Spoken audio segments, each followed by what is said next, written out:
Neetu ma'am का resolution क्या है? एक चेहरे पर होते हैं कई चेहरे, किसी को देखो तो 100 बार देखो। वोट खरीदा गया है, 10,000 में महिलाएं बिक गई हैं। मेरे बेटे ने कभी नहीं मुझे दिया और नीतीश सरकार ने मुझे दिया। एक सीट भी नहीं जीत पाए नीतू मैम। प्रशांत किशोर, ऑप्शन सिर्फ एक ही था, एकला चलो वाला, तो इसलिए उनको अकेला चलना पड़ गया। Nitish Kumar as a politician बात करें तो पिता भी कभी भी अपनी पुत्री का हिजाब नहीं खींचते। अब उन्हें रिटायर हो जाना चाहिए और किसी युवा को वहाँ पे मौका मिलना चाहिए। निशांत कैन बी फेस कि कमिश्नर का बेटा कमिश्नर नहीं बनता, तो चीफ मिनिस्टर का बेटा ही चीफ मिनिस्टर बने, ऐसा क्यों? फंस भी जाते हैं। आप कभी फंसी हैं? इसमें फंसने के चांसेस तो होते हैं। अब जिनके शादी टूटेंगे तो मुझे तोड़ेगा के। आजकल सोसाइटी में ये प्रॉब्लम है कि आपको पढ़ाने के लिए आपके पापा 2 लाख नहीं देंगे, लेकिन 5 लाख का भी एक रील वायरल हुआ है कि 5 लाख का वो भात उन्होंने कर दिया, फिर उन्होंने घर बनाया, फिर नया घर खरीदा, लेकिन बेटी को कह रहे हैं कि नहीं गवर्नमेंट कॉलेज में होंगे तो ठीक है, नहीं तो प्राइवेट में हम नहीं पढ़ा पाएंगे। तो हमारे पास बेटियों के लिए कुछ नहीं है। आप 50% पॉपुलेशन को दबा के कुचल कर अपने देश को विकसित नहीं कर सकते हो। आंसर को लेकर है। टीचर इस इनिशिएटिव को लेके आ रहा है तो पूरे टीचर कम्युनिटी के लिए बहुत गर्व की बात है। आप पहचानती हैं विपिन सर को? जी। कौन जीत पा रहा है? पढ़ा लिखा कौन जीत रहा है बिहार में, ये पहले बताओ ना आप। हाँ, प्रशांत नहीं जीत पाए। हाँ, एक और वहाँ के प्रोफेसर केसी सिन्हा, वो नहीं जीत पाए। तो मैं यही पूछ रही हूँ, बिहार में पढ़ा लिखा कौन जीत रहा है अभी? टीचर्स हमें लड़ते हुए नजर आए। रिजल्ट क्या हुआ प्रोटेस्ट का? कि करीबन 40 छात्रों पर एफआईआर है। आदित्य रंजन। यस, प्लेन कर देती हूँ कि अभिनय शर्मा सॉल्वर नहीं था, ना है, और पैसे के लालच में वो ऐसा काम कभी जिंदगी में कर नहीं सकता है। वो बंदा ऐसा है जो अपने पॉकेट से खर्च करके केस लड़ता है फॉर स्टूडेंट्स। आपने आदित्य रंजन सर को कॉल नहीं किया मीटिंग में ले जाने के लिए? सब वही गाली खाया हुआ है। सीता माँ भी गाली खाई है ना, उसके बाद ये महात्मा गांधी तो आज तक गाली खाते आए। तो शुरू में मेरा भी रिएक्शन बहुत शार्प हुआ कि भाई ऐसा कैसे कोई बोल सकता है। फिर मुझे लगा यार बोल सकता है, सब कुछ हो सकता है, ठीक है। आप जिस पर बहुत आंख मूंद के भरोसा करेंगे वो भी धोखा दे सकता है। तो इस मामले में मैं मूर्ख रह गई थोड़ा सा। गगन प्रताप से मेरी बहुत अच्छी बातचीत है, पता है। ठीक है, सबसे ज्यादा गलत सलाह छात्रों को क्या मिलती है? कि 24 घंटे में 28 घंटे कैसे पढ़े। भाई 8 घंटे पढ़ो, 8 घंटे सो, ठीक है ना, और बाकी आपके पास बहुत समय है, मोबाइल थोड़ा सा कम स्क्रॉल करो। टीचर्स ऑन रिकॉर्ड में आज हमारे साथ खास मेहमान हैं और ये देश भर की वायरल टीचर हैं, इंग्लिश पढ़ाने के लिए मशहूर हैं। नीतू सिंह मैम इस वक्त हमारे साथ है। मैम बहुत स्वागत आपका। Thank you so much. कैसी हैं आप? बढ़िया रिचा, तुम कैसी हो? मैं भी पहले से और ज़्यादा बेहतर हो गई हूँ। न्यू ईयर आ गया है, नए साल में हम प्रवेश कर गए हैं, 7 दिन बीत गए। नया साल कैसे आपने इसका स्वागत किया और कैसा रहा? ऐसा कोई स्वागत नहीं किया मैंने, बस खाली एक उम्मीद के साथ इस साल की शुरुआत की है मैंने कि इस साल बेहतर करेंगे, पहले से बेहतर करेंगे। अच्छा, सब आजकल ये बहुत ट्रेंडिंग में है कि रेजोल्यूशन लेते हैं सब नए साल में कि हम तो कुछ अलग करेंगे। नीतू मैम का रेजोल्यूशन क्या है? रेजोल्यूशन जो बहुत ही मोटिवेटेड होके, इन्फ्लेटेड होके लेते हैं, वो 1 जनवरी को लेते हैं, 5 जनवरी को ख़त्म हो जाता है। आपको मैं हमेशा सजेस्ट करूँगी अगर जिम ज्वाइन करना तो ये 5 दिन मत जाओ। 6th डे आपको आधे से कम वहाँ पे लोग मिलेंगे। तो रेजोल्यूशन नहीं, डिसिप्लिन्ड होना चाहिए। आप मोटिवेशन जो होता है ना, वो गुब्बारे में बस गैस की तरह फुस हो जाता है। डिसिप्लिन बनाओ और वही काम आता है। पुराने साल से अगर मैं पूछूं तो आपने क्या सीखा? 2025 ने आपको क्या सिखाया? मैं 2024 से ही सीखते आ रही हूँ कि कभी किसी पर भरोसा मत करो। लोग एक चेहरे पर कई चेहरे लगाते हैं। कहते हैं एक चेहरे पर होते हैं कई चेहरे, किसी को देखो तो 100 बार देखो। तो मैंने कुछ लोगों को 100 बार नहीं 1000 बार देखा, लेकिन जब मुखौटा हटा तो पता चला कि बहुत ही शैतान इंसान है।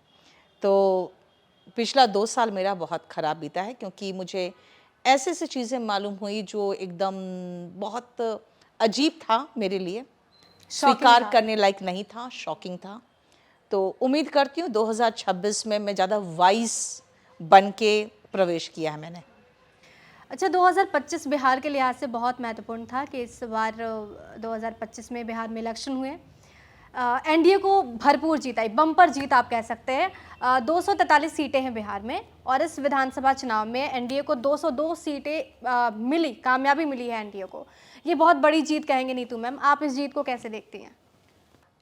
जीत तो बहुत बड़ी है और सरकार को मुबारकबाद दे सकती हूँ, उससे ज़्यादा आप कुछ कह नहीं सकती हैं। लेकिन मैं मानती हूँ कि सरकार को बहुत ज़्यादा काम करने की ज़रूरत है बिहार में। शिक्षा के क्षेत्र में बहुत ज़्यादा ज़रूरी है, रोजगार के क्षेत्र में बहुत पिछड़ा है बिहार। जब हम कभी किसी बिहारी को मुंबई और दिल्ली आते देखते हैं, मुझे अफसोस होता है कि ये लोग जात पात धर्म के नाम पर वोट देते हैं, लेकिन ये रोजगार के नाम पर वोट नहीं देते। अपने राज्य में रोजगार, इनको एक मुहिम ये चलानी चाहिए। शिक्षा भी बिहार में चाहिए, रोजगार भी बिहार में चाहिए। और सबसे मेन चीज़ है कि मैं सिर्फ सरकारी नौकरी की बात नहीं कर रही, मैं रोजगार की बात कर रही हूँ, इंडस्ट्रीज और फैक्ट्रीज की बात कर रही हूँ। तो इंडस्ट्री पे तो भी काम हो रहा है। सरकार ने नए प्लान में 7 निश्चय 3 लॉन्च किया है और उसमें इंडस्ट्रियलाइजेशन पे सबसे ज़्यादा फोकस किया जा रहा है। लेकिन तेजस्वी यादव, बिहार में विपक्ष के बड़े नेता, उन्होंने दावा किया, वादा किया कि अगर उनकी सरकार बनेगी तो शिक्षा पे फोकस किया जाएगा, रोजगार पे फोकस किया जाएगा, पढ़ाई लिखाई दवाई कमाई की सरकार होगी। कुल मिलाकर फोकस्ड युवाओं पे उनका ज़रूर था, लेकिन कामयाबी नहीं मिली। तेजस्वी यादव के इस चुनाव में पिछड़ने का कारण आप क्या मानती हैं?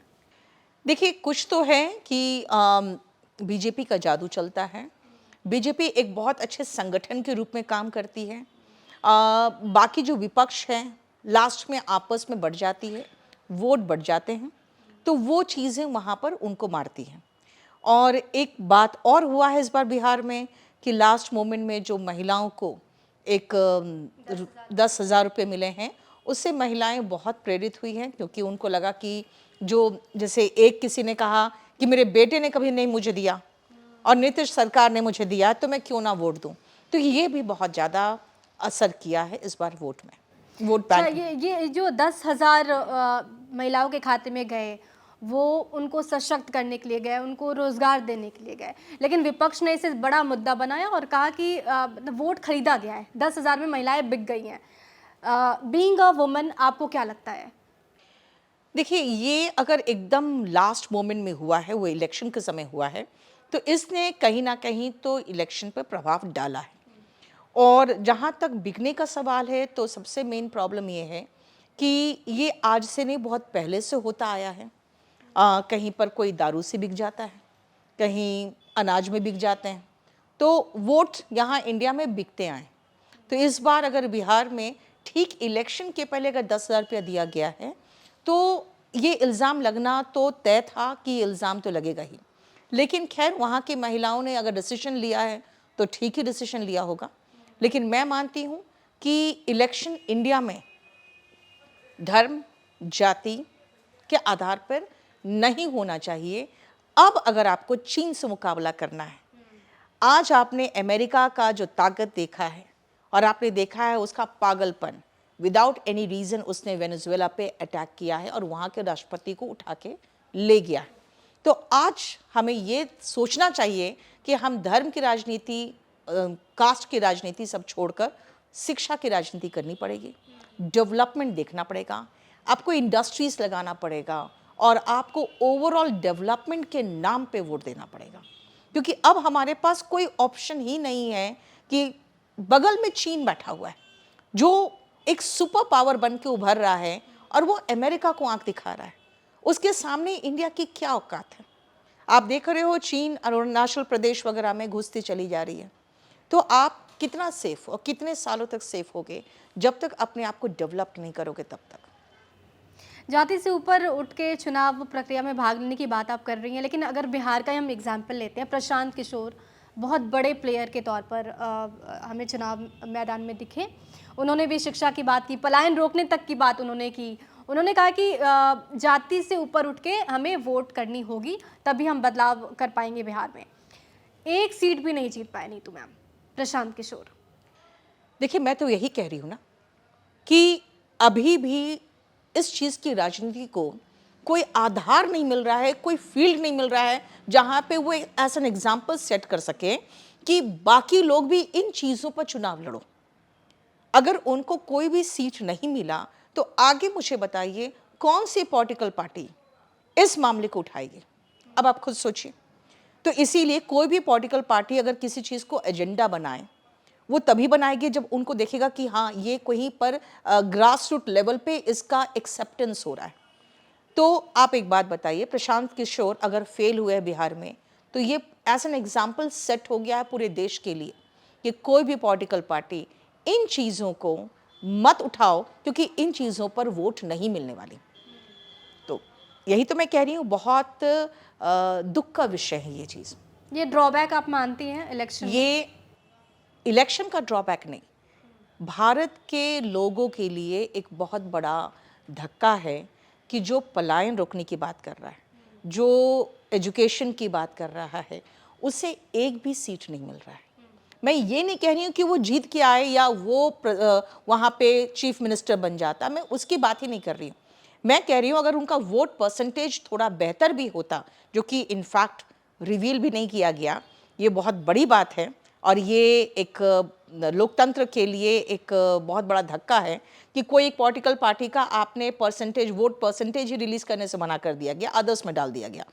लेकिन अगर मुझे ये बताइए कि अगर उनका वोट परसेंटेज भी थोड़ा बेहतर होता तो भी पॉलिटिकल पार्टी सोचती कि हाँ ठीक है, पहली बार लड़ा, हार गया, लेकिन एटलीस्ट इसने अपना आधार बना लिया।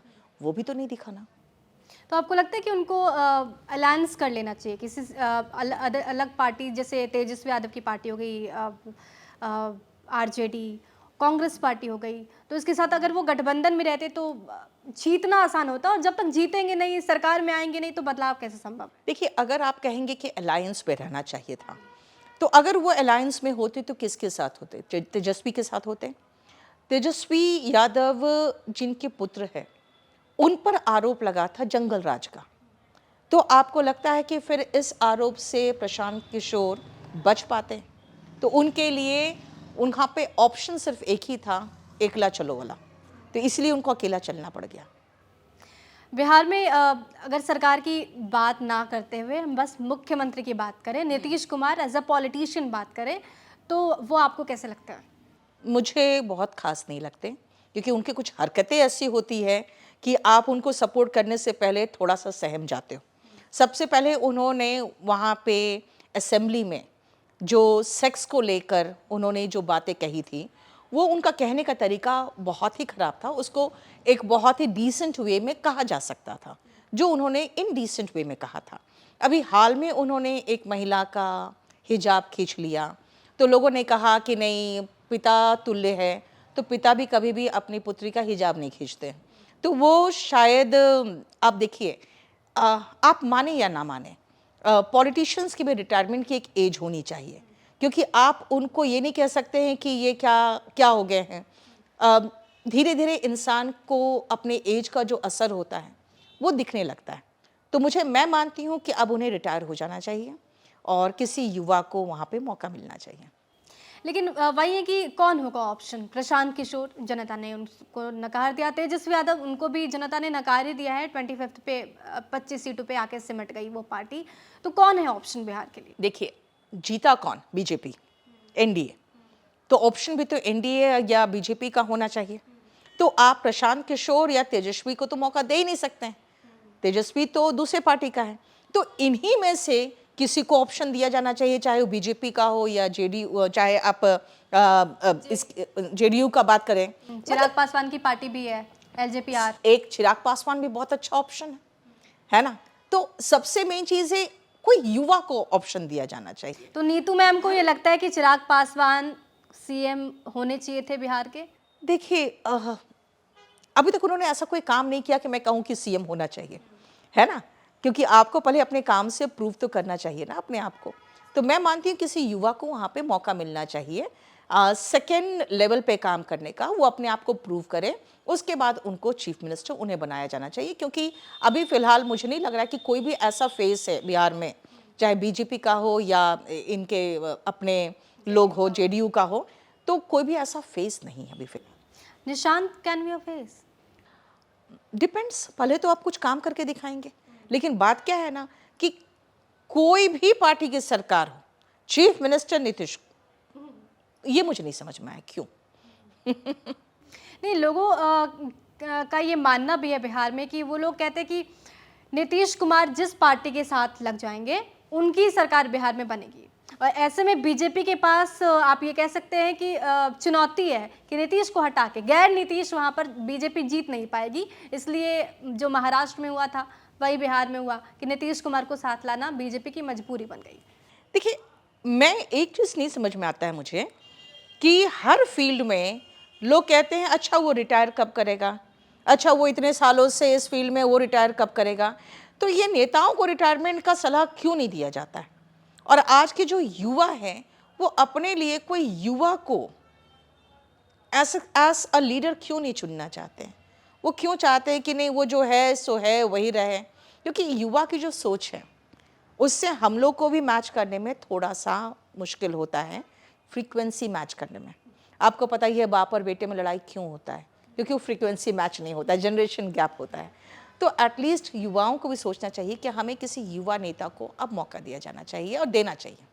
युवाओं के मौके की आप बात कर रही हैं। निशांत नीतीश कुमार के बेटे हैं, हालांकि राजनीति में बहुत रुचि नहीं है, लेकिन जेडीयू के अंदर खाने ये सवाल ज़रूर उठते रहे हैं, और जो जेडीयू के नेता है वो कहते रहे हैं कि निशांत को पॉलिटिक्स में आना चाहिए। आपको लगता है कि निशांत को पॉलिटिक्स में आना चाहिए, उनकी एंट्री होनी चाहिए? मैं मानती हूँ ऋचा, आप चाहे किसी की औलाद हो या कुछ भी हो, आपको पहले अपने आप को उस फील्ड में प्रूव करना चाहिए। तो मैं मानती हूँ कि अगर हमें डेमोक्रेसी चलानी है, हमें मोनार्की नहीं चलानी है, तो हमें हमेशा किसी के बेटे में ही बाप की छवि नहीं देखनी चाहिए, है ना। यहाँ पे हायरार्की जो है, आप जानते हो कि कमिश्नर का बेटा कमिश्नर नहीं बनता, तो चीफ मिनिस्टर का बेटा ही चीफ मिनिस्टर बने, ऐसा क्यों? वो नहीं होना चाहिए, है ना। उसे अपने आप को पहले प्रूव करना पड़ेगा, पहले काम करना पड़ेगा, ज़मीन पे उतर पे काम करना पड़ेगा, तब 10 सालों के बाद आप सोच सकते हो उसका नाम, अभी नहीं। अच्छा, निशांत की शादी की भी खूब चर्चे हो रहे हैं, तो आपके नज़र में कोई लड़की है क्या उनके लिए? नहीं, मेरे नज़र में कोई लड़की नहीं है भाई, मैं इन सब चीज़ों से दूर रहती हूँ। नहीं, क्योंकि रिश्ता मिल गया कुछ आपका इनिशिएटिव है। हाँ, रिश्ता मिलेगा .com था। मिलेगा।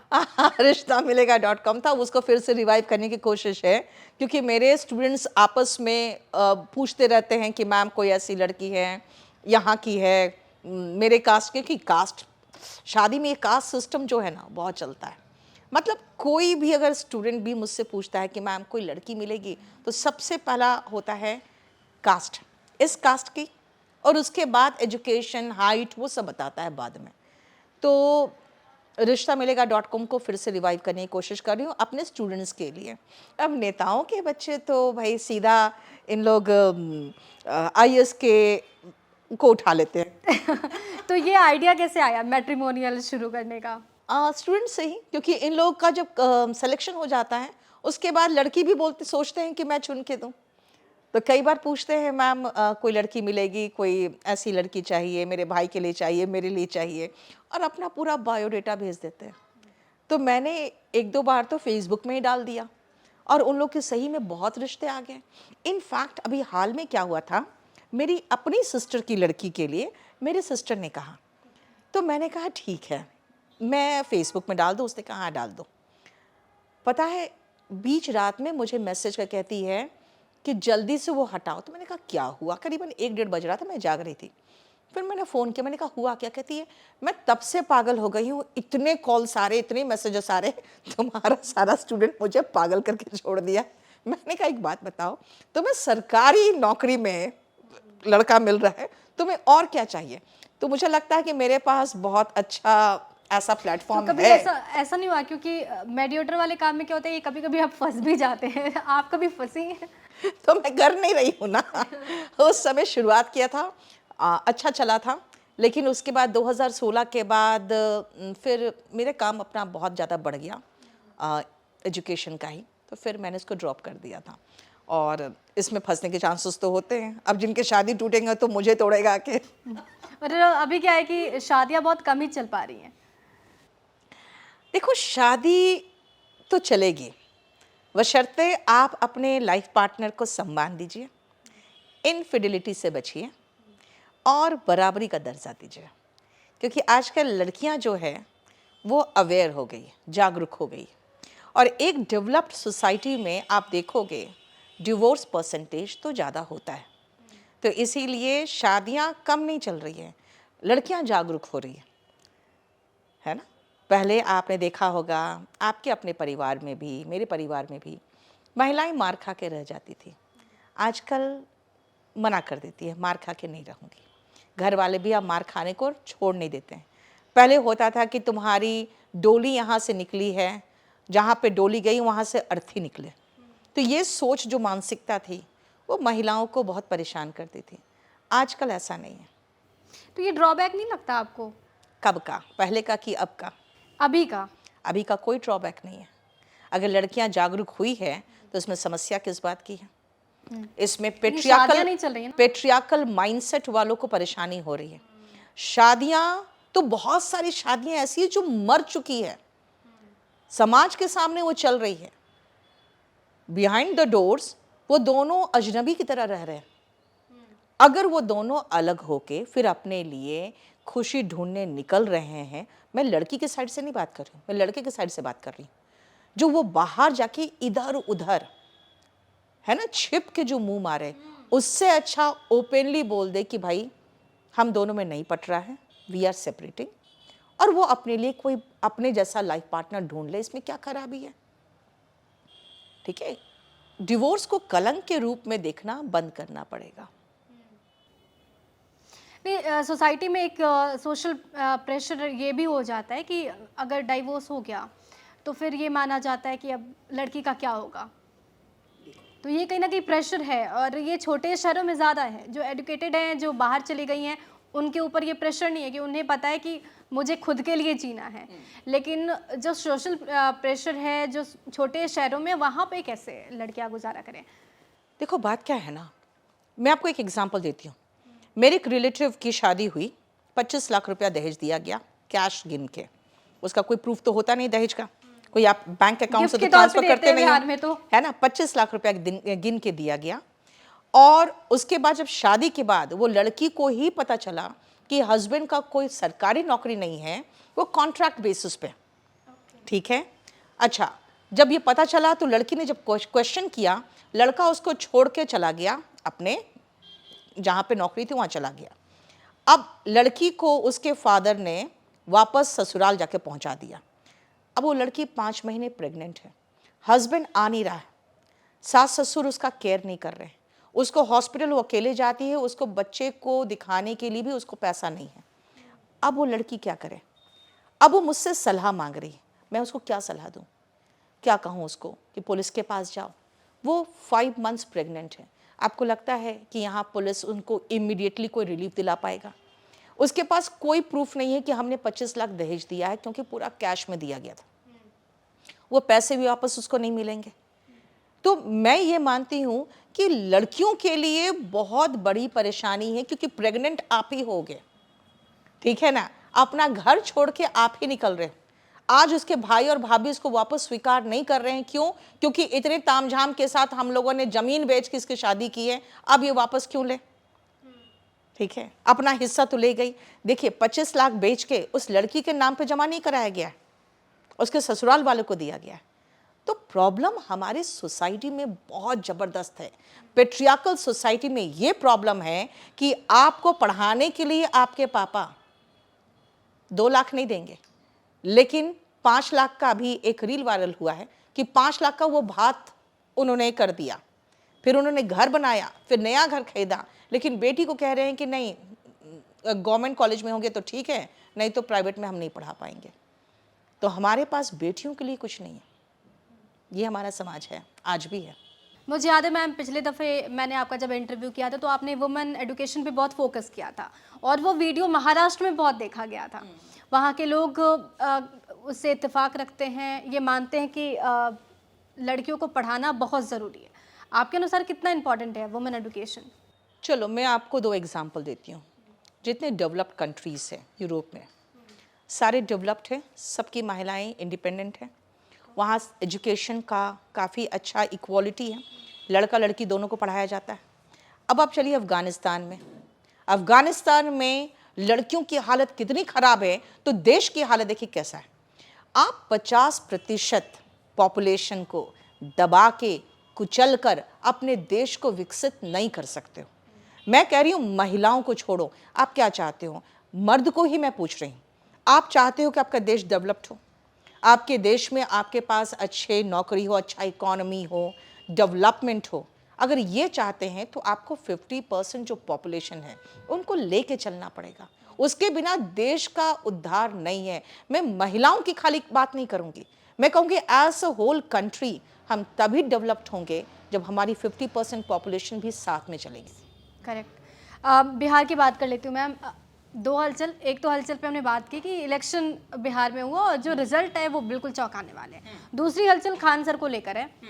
खान सर ने ये अनाउंस किया कि नए साल पे वो 5 हॉस्पिटल बनाएंगे। आप इस इनिशिएटिव को कैसे देखते हैं? अरे बहुत अच्छी बात है। अगर कोई टीचर इस इनिशिएटिव को लेके आ रहा है तो पूरे टीचर कम्युनिटी के लिए बहुत गर्व की बात है। और उन्होंने जो कहा है कि बहुत 35 रुपये में आपका एक्सरे हो जाएगा, तो आप समझ रहे हैं बिहार में गरीबी है और वहाँ पे गरीबी के वजह से कितने लोग मारे जाते हैं क्योंकि उनको अच्छा इलाज नहीं मिलता है। ये तो बहुत अच्छी खबर है। विपिन सर भी हमारे यहाँ टीचर हैं, आप पहचानती हैं विपिन सर को? जी, उनकी पढ़ाने की शैली आपको कैसी लगती है? विपिन सर इलेक्शन जब लड़ रहे थे तो हमने उनको यही कहा था कि एज ए टीचर तो मैं फुल सपोर्ट करती हूँ। और उन्होंने जब शुरुआत किया था पढ़ाने का, क्योंकि वो गाना से शुरुआत करते थे ना, हाँ। तो हमें पढ़ा पहले शुरू में बड़ा अजीब लगा कि गाना गा के कौन टीचर पढ़ाते। लेकिन उसके बाद मैंने देखा उनकी फ़ैन फॉलोइंग, फिर वो राजनीति में उतरे, मुखिया बने और बेबाक बोलते हैं, अच्छे हैं। चुनाव नहीं जीत पाए। कौन जीत पा रहा है? पढ़ा लिखा कौन जीत रहा है बिहार में, ये पहले बताओ ना आप। हाँ, प्रशांत नहीं जीत पाए। हाँ, एक और वहाँ के केसी प्रोफेसर सिन्हा। केसी सिन्हा, वो नहीं जीत पाए। तो मैं ये पूछ रही हूँ बिहार में पढ़ा लिखा कौन जीत रहा है अभी? तो इसीलिए आप अगर कहोगे कि इलेक्शन जीतना ना जीतना ये अगर साबित करता है कि आप लायक हो कि नालायक हो, तो हम सभी टीचर्स नालायक ही निकलेंगे क्योंकि हम लोग नहीं जीत पाएंगे। हाँ, ये ज़रूर है कि फ़ैन फॉलोइंग अगर निकल जाए कि हाँ वोट ही करना है इनके फेवर में, तब भले शायद जीत जाए। खान सर को मैंने बोला था इलेक्शन लड़ो। अच्छा, आपको लगता है कि केसी सिन्हा अगर बीजेपी में होते तो चुनाव जीत जाते? इसका मतलब है उसमें उनका एजुकेशन का कोई योगदान नहीं रहेगा, है ना? फिर तो बीजेपी का ठप्पा लग गया इसलिए जीत गए।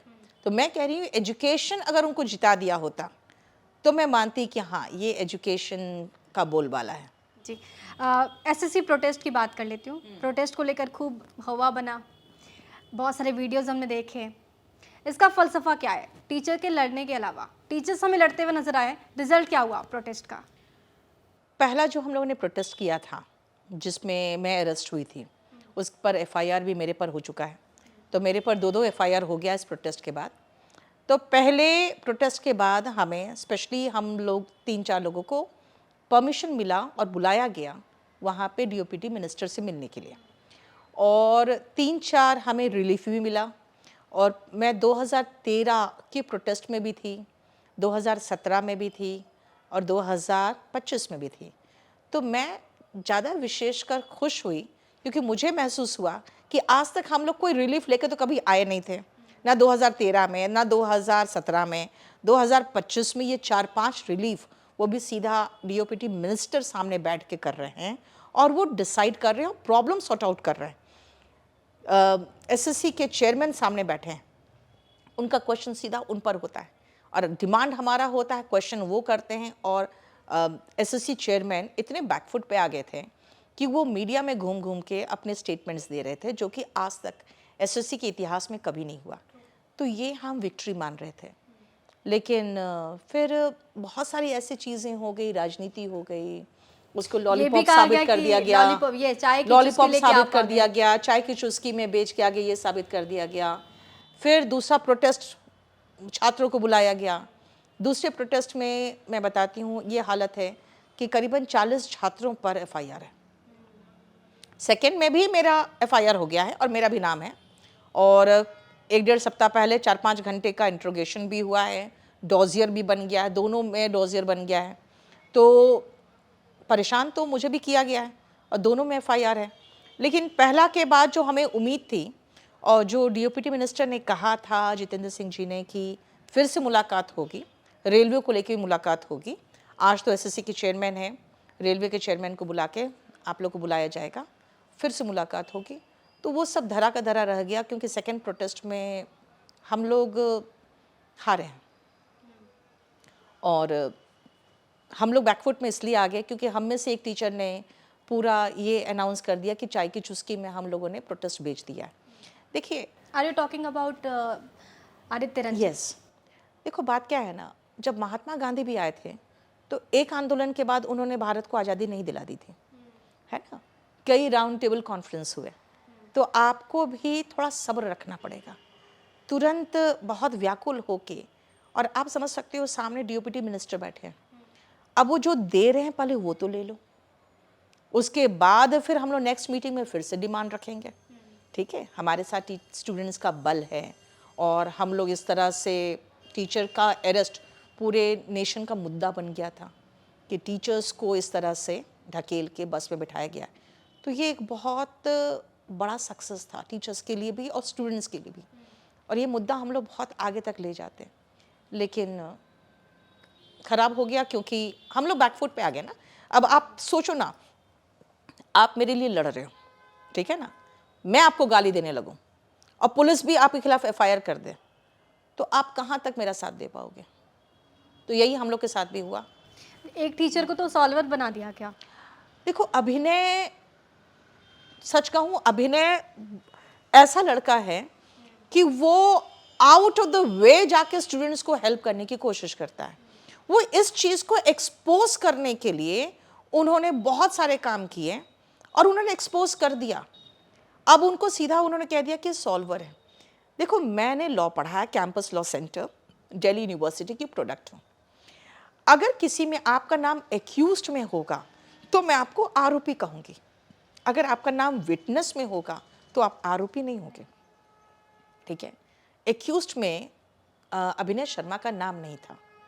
अच्छा, अभिनय शर्मा के खिलाफ उन्होंने सीधा कह दिया सॉल्वर है, और ये बात अभिनय शायद जानते कि नहीं जानते, ये बात बहुत दूर तलक गई है। और बहुत सारे लोग, जैसे जब भी कोई बात होती है तो अभिनय सर तो सॉल्वर रहे ना। अब जो मुझे मेरे मुंह के सामने पूछ लेते हैं उनको मैं पूरा एक्सप्लेन कर देती हूँ कि अभिनय शर्मा सॉल्वर नहीं था, ना है, और पैसे के लालच में वो ऐसा काम कभी ज़िंदगी में कर नहीं सकता है जिसके लिए वो अपने ईमान, अपने धर्म को बेचे। वो बंदा ऐसा है जो अपने पॉकेट से खर्च करके केस लड़ता है फॉर स्टूडेंट्स। तो ये भूल जाओ कि वो ऐसा काम करेगा। लेकिन आप कितने लोगों को एक्सप्लेन करोगे? जब आप आके यूट्यूब में बोल दोगे जिसके व्यूज़ 8, 10, 12 लाख चला जाए तो वो तो वायरल हो चुका है। तो ये क्यों है? टीचर ही टीचर के दुश्मन क्यों बने? अपने बिरादरी में तो सब लोग सपोर्ट करते हैं एक दूसरे को। देखिए, इसमें जब आदित्य रंजन ऑनलाइन आने वाला था ये चाय की चुस्की वाला एपिसोड लेकर, उसके पहले हम लोग सब में बहुत अच्छी बातचीत थी, इसी ऑफिस में बातचीत हुई थी और सब लोग आए थे, अभिनय आए थे, राकेश यादव आए थे, वो वीडियो सब भी लोग हमने यहाँ देखा पे, है। सब लोग आए थे। मुझे नहीं समझ में आया कि अचानक उसके दिमाग में क्या आया कि उसने वो चाय की चुस्की वाला वो एपिसोड बना दिया कि लॉलीपॉप लेके आ गए और पूरा हम लोग खराब करके आ गए। जबकि आज तक 2013 से मैं हूँ ऐसे आंदोलन में। 2006 से शुरुआत हुआ, 2010 के लगभग ये एसएससी का शुरुआत हुआ जो ऑब्जेक्टिव एग्ज़ाम था, उसके पहले डिस्क्रिप्टिव था। 2013 में पहला आंदोलन हुआ था, उस समय से मैं इस चीज़ में हूँ। तो मैं जानती हूँ कि ऐसा हमें रिलीफ आज तक कभी नहीं मिला कि डीओपीटी मिनिस्टर सामने बिठा के हम लोग से प्रॉब्लम्स पूछे और उसको सॉर्ट आउट करे और हमें 3-4 रिलीफ दे के भेजे। ग्रीवांस सेल जिसके लिए हम लड़ रहे थे इतने सालों से, वो मिला। आप देख रहे हो यही सारे जो प्रोटेस्ट का नतीजा हुआ है, जिसकी वजह से इन लोगों ने अभी कैलेंडर भी आ गया और CHSL का एग्ज़ाम भी बहुत सलीके से हुआ, उसमें एक कंप्लेंट नहीं आया। तो बहुत सारी चीज़ें, बहुत कुछ रिलीफ मिला। जो हम लोगों ने कहा कि भाई 100 रुपया वसूलते हो, वो ख़त्म किया, ठीक है। लेकिन सब रिलीफ लाने के बाद भी अब जब बच्चे ही गालियां देने लगे तो फिर हम लोग बैकफुट पे आ गए, छोड़ो क्या कर सकते हैं। फिर उन्होंने कहा कि नहीं, हम लोग आंदोलन करेंगे और बच्चों को बुलाएंगे। उसके पहले भी मैंने कहा था, बच्चे पूरे देश से आएंगे, दूसरे दिन कहाँ नहाएंगे, क्या खाएंगे, सब इंतज़ाम है, ठीक है। और वहाँ जाने के बाद मुझे पता चला कि 5 बजे तक का ही परमिशन है। वो भी हमें पता नहीं था कि 5 बजे तक का ही परमिशन है। और तो मैम, ये उसमें जो भी एफआईआर हो गया मेरे खिलाफ। 40 बच्चे जिन पे एफआईआर हुआ है, उनका क्या होगा? उनका नाम हटा, आपने देखो, कांटेक्ट किया होगा आपको उनसे? एक बात और बताते हैं। पहले जो आईपीसी था ना, उसमें था जब आप कन्विक्टेड होते हो तब आपका डॉजियर बनता है, जिसमें उंगली के निशान, आँख का पूरा फोटो, चेहरा का और पूरा कंप्लीट एक पुलिस रिकॉर्ड जो होता है कि अगर कोई थाने में नीतू सिंह हो जा तो वो डॉजियर में 2 डॉजियर आ जाएगा मेरा नाम से, ठीक है। तो ये चीज़ें अब जब बीएनएस आ गया ना, भारतीय न्याय संहिता, इसमें डॉजियर पहले बनने लगा है। जैसे एफआईआर होता है उससे डॉजियर बनता है। अब इन सब बच्चों को डॉजियर बन रहा है। तब तो ये नुकसान हुआ ना फिर। भयंकर नुकसान हुआ है, ठीक है। अब एक वीडियो में आदित्य ने कह दिया कुछ नहीं, एक डेट में ख़त्म हो जाएगा। अरे भाई, मेरे इंस्टीट्यूट पे मेरे ही अपने हस्बैंड ने मेरे पर जो हमला करवाया था, वो केस 10 साल हो चुका है, आज तक चल रहा है, ठीक है ना। तो एक आध दिन में, एक आध साल में केसेस ख़त्म नहीं होते। और वो स्टूडेंट्स हैं, वो और बच्चे हैं, छात्र हैं। मैं मानती हूँ कि छात्रों पर एफआईआर नहीं होता ना, तो मैं मानती चलो कोई बात नहीं, ठीक है, मेरे पर एक और हो गया, ठीक है, कोई बात नहीं। बच्चों पे हो गया 40 बच्चे, और ख़ासकर उसमें से करीबन 22 बच्चे ऐसे हैं जो दूर के हैं, मतलब वो बिहार, महाराष्ट्र, दूर दूर से आए हुए थे। तो क्या मतलब उनके करियर पे भी इसका डेंट है? एग्जाम नहीं दे पाएंगे अब? नहीं, एग्ज़ाम तो दे पाएंगे, लेकिन उन लोगों को जैसे था ना कि कोई क्रिमिनल केस पेंडिंग तो नहीं है, तो सीधा बच्चे लिखते थे नो। अब वो नो नहीं लिख सकते, अब उनको बताना पड़ेगा कि पेंडिंग है और ये केस है। तो अब उनका जो आगे की बात होगी तो subject to the outcome of the case हो जाता है। फिर तो ये प्रॉब्लम है, थोड़ा तो प्रॉब्लम आ गया है। अच्छा, ये जो लड़ाइयाँ होती है, कंट्रोवर्सी होती है, मैथ्स टीचर के बीच क्यों होती है? कभी मैंने ये नहीं सुना कि 2 इंग्लिश के टीचर लड़ रहे हैं। हालांकि ये भी एक सवाल है कि मैथ्स के टीचर वायरल होते हैं, इंग्लिश की पहचान क्यों नहीं है?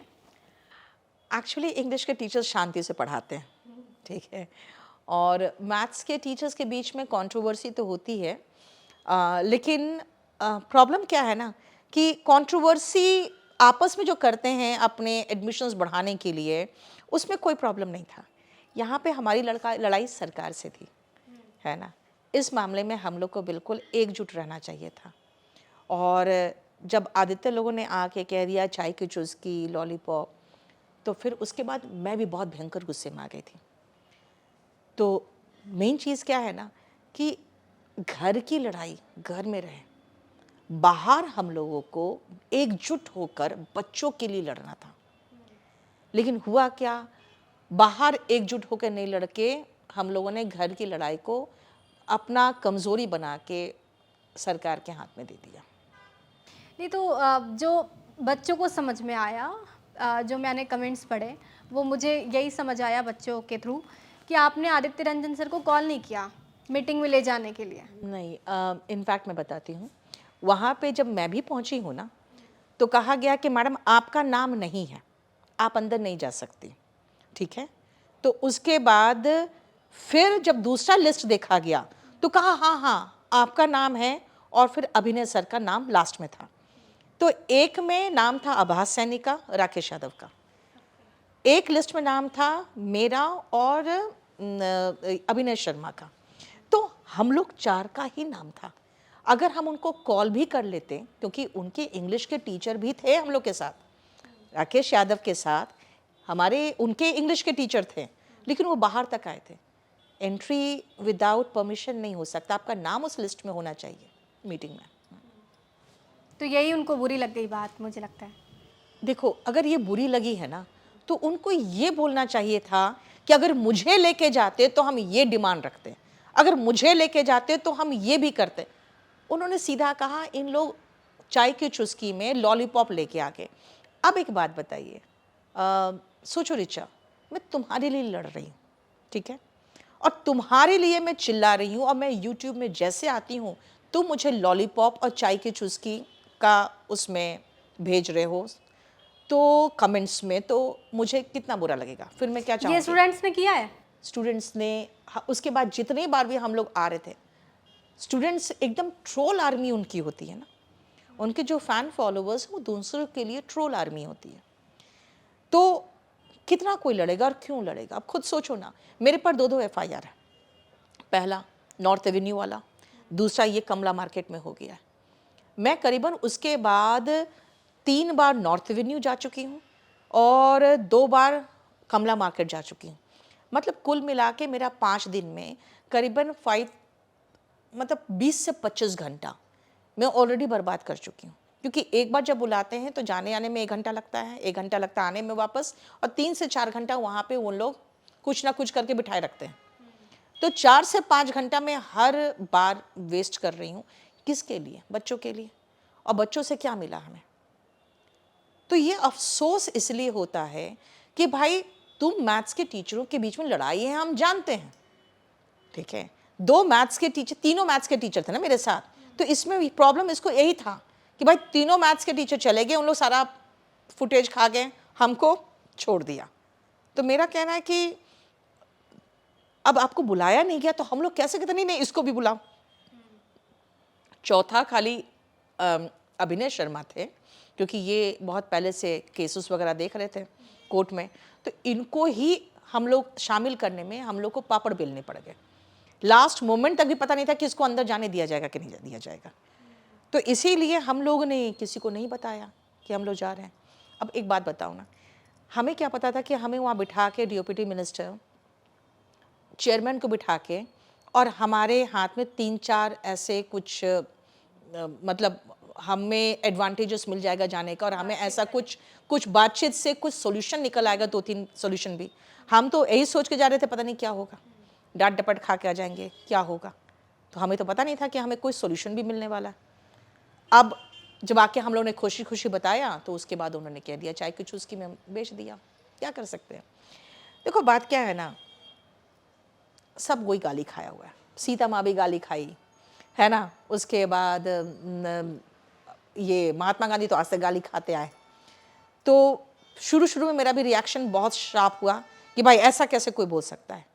फिर मुझे लगा यार बोल सकता है, सब कुछ हो सकता है, ठीक है। आप जिस पर बहुत आंख मूंद के भरोसा करेंगे वो भी धोखा दे सकता अच्छा, है। मैं अभी कनेक्ट कर आप पा रही जिन हूँ। स्टूडेंट्स को बहुत प्यार करते हैं वो भी गालियां दे सकते हैं, अभी है ना। आपने जो बोला था स्टार्टिंग में, हाँ 24 से 20 तक मैंने क्या सीखा है, अब मैं कनेक्ट कर पा रही हूँ, आपने यही सीखा है। मैंने वही कहा कि आप जिनके साथ बैठ के आज खाना खा रहे हो और आज चाय पी रहे हो, कल पता नहीं वो आपको ही गरिया रहा हो खड़ा होके, या आपके खिलाफ वो कब से षड्यंत्र कर रहा हो आपको खुद पता ही नहीं चलेगा, है ना। तो इस मामले में मैं मूर्ख रह गई थोड़ा सा। ठीक है, आपका ऑब्जर्वेशन जानना चाहूँगी, कुछ टीचर्स का नाम लूँगी, आपको उनकी क्वालिटी बतानी है, आपने क्या सीखा है उनसे बताना है। राकेश यादव सर, मैं ये नाम मैम ये इसलिए भी ले रही हूँ क्योंकि इससे पहले जो मैंने इंटरव्यू किया राकेश यादव सर का नाम मैंने नहीं लिया, तो मुझे कमेंट्स में सारे बच्चे कह रहे हैं अच्छा। You have to ask Rakesh Yadav sir. Okay, Rakesh Yadav का मैं 2 खासियत बताऊंगी। फोकस्ड है, वो अपने काम के प्रति फोकस्ड है, उसको आप कुछ भी कर लीजिए वो इधर उधर नहीं होगा, पहली चीज़ है वो फोकस्ड है। दूसरी बात है कि 1-2 मामले में राकेश यादव को मैंने खींचा है, लेकिन वो मेरा सम्मान करते हैं, यानी वो कभी भी गलत शब्द का प्रयोग मेरे लिए या अपने बड़ों के लिए नहीं करते। तो इसमें ये 2 चीज़ें, फोकस्ड है और संस्कारी है। अभिनय सर, अभिनय सर दिल के बहुत साफ है, बिजनेस माइंडेड बिल्कुल नहीं है, और टीचर बहुत अच्छे हैं, उम्दा टीचर। और कई बार ऐसा होता था पहले कि अभिनय सर की बात मेरे तक किसी और के थ्रू होके पहुंचती थी, मेरी बात उन तक कुछ किसी और के थ्रू होके पहुंचती थी, तो हम दोनों एक दूसरे को मिसअंडरस्टैंड करते थे हमेशा, मतलब नहीं जानते थे एक दूसरे को। इस प्रोटेस्ट में एक चीज़ अच्छा हुआ कि हम दोनों नज़दीक आए और महसूस हुआ कि नहीं अच्छा लड़का है, मतलब काफ़ी अच्छा है, दिल से बहुत साफ है। आदित्य रंजन। आदित्य रंजन डिप्लोमेटिक बहुत है और उसे पता है कि किस तरह कोई भी सिचुएशन में अपने फ़ायदे को निकाल लेना है। देखो, मैं उसकी शिकायत नहीं कर रही, मैं ये कह रही हूँ कि प्रेजेंट जनरेशन में कामयाब कैसे होना है उसे सारे गुण पता है। तो वो लड़का है, अच्छा करेगा क्योंकि उसको सोशल मीडिया की समझ बहुत अच्छी है। प्रेजेंट जनरेशन पे उसकी पकड़ ऐसी है कि वो बिल्कुल, जैसे कहते हैं ना बच्चे बिल्कुल उसके भक्त हैं। ये दो चीज़ें हैं। दूसरी बात है कि उसको पता है किसी भी सिचुएशन को अपने फेवर में कैसे कन्वर्ट करना है। तो मैंने अब क्या कहा, 24 और 25 मेरे लिए सीखने का साल था। मैं अब किसी में कोई बुराई नहीं देख रही हूँ। मैं देख रही हूँ कि अगर वो कामयाब है तो क्यों है, और अगर मैंने धोखा खाया तो क्यों खाया, बस। ट्रू। गगन प्रताप। गगन प्रताप से मेरी बहुत अच्छी बातचीत है, पता है। मैंने उसको एक बार डांटा था। मैंने कहा था मैंने टॉपर चोर का मुद्दा उठाया था और तुमने उड़ता तीर लिया था और कुछ नहीं, वरना दिल का बहुत साफ है। और एक चीज़ है, बहुत मेहनत करने वाला लड़का है। मतलब अगर आज एग्ज़ाम हुआ है तो बाय हुक और बाय क्रुक उसके पास क्वेश्चन पेपर आ जाएगा और वो उसको सॉल्व करके और वो बैठ जाएगा। और सबसे अच्छी बात पता है क्या है, वो दोनों हस्बैंड वाइफ में ऐसी जुगलबंदी है कि वो घर से इतना सपोर्टेड है, वाइफ उसकी पूरा सपोर्ट करती है, उसका भाई बहुत बढ़िया है, तो वो बहुत कामयाब होगा क्योंकि उसमें पैशन है फॉर टीचिंग। कुछ लोग कहते हैं नहीं हम इंस्पेक्टर बनाएंगे, उसको कहता है हम इंस्पेक्टर नहीं है लेकिन हम इंस्पेक्टर बनाएंगे। तो ये उसका फंडा है, बहुत क्लियर है, ऑनेस्ट है, अच्छा लड़का है। ठीक है, अब सीजीएल 4 होने वाला है बिहार में मैम, और बिहार में एसएससी जो कमीशन है वो बहुत दागदार रही है। मसलन ऐसा है कि जो भी एग्ज़ाम्स एसएससी के थ्रू, बिहार एसएससी के थ्रू होते हैं, पेपर लीक होना ही होना है, तय माना जाता है। हालांकि बदलाव हुआ, नए अध्यक्ष मिले एसएससी को, बहुत पढ़े लिखे अध्यक्ष मिले जो डीजीपी भी रह चुके, लेकिन उसके बाद उन्होंने रिज़ाइन दे दिया। हाल ही में उन्होंने रिज़ाइन दिया है, तो अभी फ़िलहाल अध्यक्ष नहीं है बीएसएससी के पास, लेकिन अप्रैल में एग्ज़ाम होना है। इसकी तैयारी कैसे करें? नीतू मैम के टिप्स क्या होंगे? एसएससी की तैयारी हम लोग बहुत बढ़िया करा देते हैं। एग्ज़ाम हमें कंडक्ट करने नहीं दिया जाता है, नहीं तो हम वो भी बहुत बढ़िया कंडक्ट करा दिए होते हैं। सबसे मेन चीज़ है, बच्चा जो बिहार का है उनको पता है तैयारी कैसे करनी है। अगर इंग्लिश आ रहा है तो मेरे पास सीधा वो आ जाते हैं कि मैम इंग्लिश पढ़ना है, ठीक है। अगर अच्छी टीम है तो वो पूरा कंप्लीट टीम से वो पढ़ लेते हैं, वो रिजल्ट भी दे देते हैं। लेकिन बशर्ते बिहार में एसएससी ठीक से चले। तो पिछले 8 साल में क्या हुआ है, मुझे याद है 4-5 साल पहले जो बिहार का एसएससी का एग्ज़ाम हुआ था, मुझे याद आ रहा है करीबन 4 या 5 साल पहले की बात होगी, पूरा का पूरा उसका जो आंसर की था ना वो निकल आया था। और वो आंसर की जब आ गया तो हमने बताया देखो आंसर की आया हुआ है। उसके बाद शायद उसके अगले दिन स्टूडेंट्स ने वहाँ धरना प्रदर्शन बुरी तरह से किया था। लेकिन हो क्या रहा है, आप देखो ना, एक भी रिजल्ट अगर ठीक ढंग से निकल गया हो पिछले 5 सालों में तो बच्चा थोड़ा सा उम्मीद में रहता है। जहाँ तक तैयारी की बात है, हम केडी कैंपस में, केडी लाइव में बड़ी अच्छी तैयारी कराते हैं, हमारे पास आ जाओ, हम अच्छे से पढ़ा देंगे। इंग्लिश की जिम्मेदारी तो आपने ले ली। देखो हम एक्चुअली क्या है ना, मैं इंग्लिश टीचर के रूप में ज़्यादा वायरल हो गई हूँ। अदरवाइज देखा जाए तो आप समझो केडी कैंपस और केडी लाइव में हम लोग एसएससी का हो, बैंक का है, दिल्ली पुलिस है, यूपी पुलिस है, रेलवे है, सबकी तैयारी करवाते हैं, ठीक है। अब हम लोगों ने क्लैट और सीए भी शुरू किया है, अभी सीयूईटी का भी क्लासेस चल रही हैं। तो तैयारी तो सब चीज़ की होती है। नीतू सिंह अकेले थोड़ी केडी कैंपस है। ठीक है मैम, ग्रामर की अगर बात की जाए तो कौन सा टॉपिक सबसे ज़्यादा उससे सवाल आते हैं, किस टॉपिक से? देखिए, ग्रामर की बात अगर करेंगे तो आप किस एग्ज़ाम की बात कर रहे हो। अगर आप सीपीओ की बात करते हो, मैं आपको पहले बताती हूँ, सीपीओ की बात करते हो तो 200 क्वेश्चन में 47-48 क्वेश्चन सिर्फ पैसिव वॉइस और नरेशन से होता है। अगर आप किसी भी एग्ज़ाम की बात करोगे, पूरे ऑल ओवर इंडिया में जितने ऑब्जेक्टिव एग्ज़ाम्स हैं, अगर उनकी बात करोगे तो ग्रामर में 4-5 चैप्टर्स है जो सबसे इम्पॉर्टेंट है। एक टेंस, दूसरा सब्जेक्ट वर्ब एग्रीमेंट, छोटा सा एक चैप्टर है conditional sentence, passive voice and narration. ये तो चैप्टर्स आने ही चाहिए बच्चों को, क्योंकि इससे मेजर क्वेश्चंस इनसे आते हैं। और अगर सीजीएल को देखें, बिहार सीजीएल को, बिहार की मैं बात कर रही हूँ, बिहार एसएससी की बात कर रही हूँ। आप ये 5 चैप्टर्स कर लीजिए ढंग से, इससे क्वेश्चंस आएंगे। प्लस रीडिंग आनी चाहिए इनको, क्योंकि बच्चे क्या है ना, इनको समझ विकसित करना पड़ेगा। ये comprehension, cloze test, sentence arrangement, ये सब करना उनको इसलिए मुश्किल हो जाता है क्योंकि वो हिंदी मीडियम के रहते हैं। तो मैं अपने क्लास में इंट्रोडक्शन में मैं ग्रामर का इंट्रोडक्शन बाद में देती हूँ, पहले मैं कहती हूँ रीडिंग ठीक करो, क्योंकि अंडरस्टैंडिंग, किसी भी लैंग्वेज की बात करोगे, अंडरस्टैंडिंग इज़ वेरी इंपॉर्टेंट। ठीक है। वोकैब की तैयारी कैसे करनी है? कोई टिप्स आपका कि डेली कितना वोकैब हमें तैयार करना है? सबसे पहले वोकैबुलरी की बात करते हैं ना, तो बच्चे कहते हैं मैम याद करते हैं भूल जाते हैं। सबसे पहले आप याद सिनोनिम्स क्यों कर रहे हो? पहले तो आप वन वर्ड सब्स्टिट्यूशन करिए, ठीक है। उसके पहले आप इडियम्स एंड फ्रेजेस खत्म कर लो, क्योंकि इडियम्स एंड फ्रेजेस हम जल्दी नहीं भूलते हैं, क्योंकि उन्हें किसी न किसी से रिलेट कर लेते हैं। उसके बाद वन वर्ड सब्स्टिट्यूशन करो, और उसके बाद सिनोनिम करो। एंटोनिम तो करना ही नहीं रहता है, आपको सिनोनिम्स याद करना होता है ना, एंटोनिम तो उसके बाद प्रैक्टिस करना होता है। तो मेरा मानना है कि बच्चे, जैसे मैं अपना नीतू सिंह वोकैब करके एक बुक लाई हूँ, उसमें सेक्शंस बांट दिया है मैंने कि बस इतना है इस सेक्शन में याद कर लो, ये चैप्टर खत्म, फिर इतना क्वेश्चन इसमें याद कर लो, चैप्टर खत्म। तो आप सेक्शंस बांटो, सबसे पहले इडियम्स एंड फ्रेजेस, फिर वन वर्ड सब्स्टिट्यूशन, उसके बाद सिनोनिम्स। ठीक है। बिहार में, क्योंकि हम बिहार एसएससी की बात कर रहे हैं, बिहार में ज़्यादातर बच्चे हिंदी मीडियम से एग्ज़ाम देते हैं। बिहार क्या, मुझे लगता है कि पूरा एसएससी अगर देखा जाए तो हिंदी मीडियम से बच्चे ज़्यादा हैं जो इसका प्रिपरेशन करते हैं, जो एस्पिरेंट्स हैं। हिंदी मीडियम वाले बच्चों के लिए उनकी तैयारी कैसी होनी चाहिए और कहाँ पे गलती कर रहे हैं वो? देखो, अगर आप इंग्लिश की बात करोगे, सबसे पहले 1 घंटा उनको वोकैबुलरी याद करने के लिए रखना चाहिए। आज जितना याद किया, कल रिवाइज करके फिर आगे कुछ 2 पेज याद कर ले। 1 घंटा उनको ग्रामर की प्रैक्टिस के लिए रखना चाहिए। क्लास में जो पढ़ लिए हैं उसको फिर रिवाइज करने की ज़रूरत नहीं है, उस पर बेस्ड क्वेश्चंस बनाएं।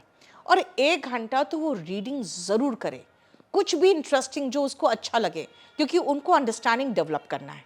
3 घंटे तो वो इंग्लिश के लिए अलग से हटा लें। जहाँ तक मैथ्स का सवाल है, 2 घंटा उनको मैथ्स पढ़ना ही पढ़ना पड़ेगा, उसमें चैप्टर वाइज पढ़ना चाहिए उनको। और रीजनिंग में 2 मॉक टेस्ट 25-25 क्वेश्चन का या 50-50 क्वेश्चन का 2 मॉक टेस्ट प्रैक्टिस कर ले, वो मोर देन सफिशिएंट है, क्योंकि क्लास में तो पढ़ चुके हैं, शॉर्ट ट्रिक्स पता ही है। बाकी 2 घंटा तो उनको जीएस देना ही पड़ेगा। और सबसे बड़ा प्रॉब्लम क्या है कि जीएस में the sky is the limit, क्या आएगा क्या नहीं आएगा वो तो पता ही नहीं रहता है। इसीलिए मेरा मानना है कि जीएस में उनको हमेशा एनसीईआरटी पढ़ना चाहिए, क्योंकि एनसीईआरटी उनका बेस बहुत अच्छा बनाता है। तो आप देखो, अगर 3 घंटा में इंग्लिश की बात कर रहे हैं, 2 घंटा मैथ्स की बात कर रहे हैं, 5 घंटा तो ऐसे ही खत्म। 2 घंटा जीएस की बात कर रहे हैं और 1 घंटा रीजनिंग की बात कर रहे हैं, यानी 8 घंटे तो उनको पढ़ना ही पड़ेगा, अगर ये चारों सब्जेक्ट को वो मतलब थरो तरीके से रिवाइज के साथ कंप्लीट करना चाहते हो। तो मैं मानती हूँ 8 से 9 घंटा रेगुलर स्टडीज़ कोई भी बच्चा कर रहा है, वो क्वालिफाई करेगा ही करेगा। ओके। मैम, एक रैपिड फायर राउंड करते हैं। आपसे मैं सवाल पूछूंगी और आपको क्विकली उसका आंसर करना है, क्योंकि आप ऑफलाइन टीचर पहले ही हैं और उसके बाद आप ऑनलाइन की तरफ बढ़ी हैं, तो आपसे ये सवाल मैं कर सकती हूँ। बहुत लोग ऐसे, बहुत सारे ऐसे टीचर हैं जिनसे मैं ये सवाल शायद नहीं कर पाऊँगी, क्योंकि ऑनलाइन टीचर्स ज़्यादा हो गए हैं। चॉक या digital board? Digital board. Strict teacher या फिर फ्रेंडली टीचर? Friendly teacher. आपकी तरह। ग्रामर या फिर वोकैब? मैं मानती हूँ कि दोनों ज़रूरी हैं, मतलब अंडरस्टैंडिंग के लिए ग्रामर एंड वोकैब दोनों ज़रूरी है। ठीक है। ऑनलाइन क्लास या ऑफलाइन क्लास? ज़्यादा मैं प्रेफर ऑफलाइन करती हूँ, क्योंकि बच्चों के साथ मिलना, उनसे बातें करना, उनको समझने में आपको ऑफलाइन क्लास हेल्प करता है। ठीक है। अर्ली मॉर्निंग या late night study? Late night studies better होता है, क्योंकि अर्ली मॉर्निंग उठना थोड़ा सा मुश्किल हो जाता है कई बार मेरे लिए। Favourite student type? जो रेगुलर हो। मेरा मानना है कि मुझे बहुत इंटेलिजेंट स्टूडेंट की ज़रूरत नहीं है, आप बस रेगुलर रहो, कंसिस्टेंट रहो, मैं आपको रिजल्ट दे दूंगी। ठीक है। सबसे ज़्यादा गलत सलाह छात्रों को क्या मिलती है? कि 24 घंटे में 28 घंटे कैसे पढ़े। भाई 8 it घंटे possible? पढ़ो, 8 घंटे सो, ठीक है ना, और बाकी आपके पास बहुत समय है, मोबाइल थोड़ा सा कम स्क्रॉल करो और थोड़ा दुनिया देखो। ठीक है। एक शब्द में Neetu Singh ma'am. No idea. Optimistic. नहीं वैसे देखो, Learner. मैं बताती हूँ, अगर आप ऑप्टिमिस्टिक की बात करोगे तो ऐसा नहीं है कि मैं हमेशा ऑप्टिमिस्टिक रहती हूँ, ऐसा नहीं है। अगर आप नीतू सिंह की बात करोगे तो गिर के फिर उठना, फाइटर। फाइटर कह सकते हो आप। फाइट ही कर रही हूँ आज तक तो। ठीक है, हमने आपसे ये सीखा है ज़रूर। विकास देवीकृति और खान सर। और यार दोनों मेरे बड़े अच्छे दोस्त हो गए अब। पहले तो मैं खान सर से मुलाकात नहीं हुई थी तो मैं विकास सर को चुनती क्योंकि विकास सर से ही मेरी जान पहचान थी, लेकिन अब तो मैं दोनों से मुलाकात हो चुकी है और दोनों बिल्कुल 2 डिफरेंट पोल्स है, पता है, 2 डिफरेंट पोल्स है and they are wonderful people. मैं किसको डिफरेंट चुनूं? Pole as in. 2 different poles, क्योंकि एक बहुत ही शांत ठहरे हुए हैं और दूसरे जो है कि वो इतने मजाकिया हैं और एकदम इतना ज़्यादा बच्चों के बीच में उन्हीं के जैसे हैं कि दोनों का एकदम 2 डिफरेंट पोल्स है।